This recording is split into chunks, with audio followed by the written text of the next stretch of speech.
Il progetto è nato da una proposta del regista Giuseppe Migliani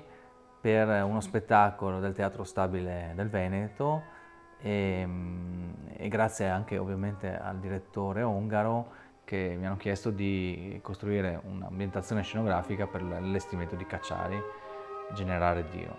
Ovviamente proporre una scenografia in una situazione dove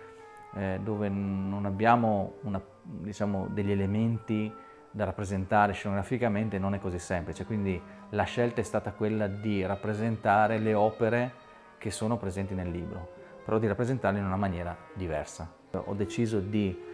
scegliere una disposizione a trittico, quindi un'immagine suddivisa in tre parti, come è nella tradizione nell'iconografia classica e sacra. La scelta di avere tre visioni, quindi tre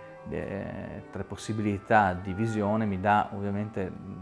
ci dà la possibilità di descrivere meglio l'opera, di descriverla nelle sue parti, di descrivere gli elementi, ma soprattutto dà una dinamicità all'immagine che diversamente una proiezione o un utilizzo di un contenuto unico non darebbe. Abbiamo anche, proprio nella parte finale, utilizzeremo una tecnica molto sofisticata perché lavoreremo su un modello tridimensionale della Pietà di Michelangelo, quindi non sono semplicemente gli scatti fotografici dell'opera d'arte, ma invece utilizzeremo proprio un modello tridimensionale ad altissima definizione e quindi avremo la possibilità di vedere dei lati della Pietà diversa e quindi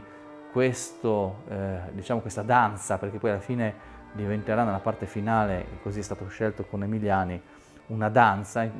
andremo a scoprire piano piano dei lati dell'opera che non conosciamo, ma soprattutto di rendere l'elemento tridimensionale coerente anche con l'illuminazione teatrale. Questo significa scenografia virtuale, significa unire due mondi che sono il mondo digitale con il mondo reale. E questi contenuti potranno essere messi in onda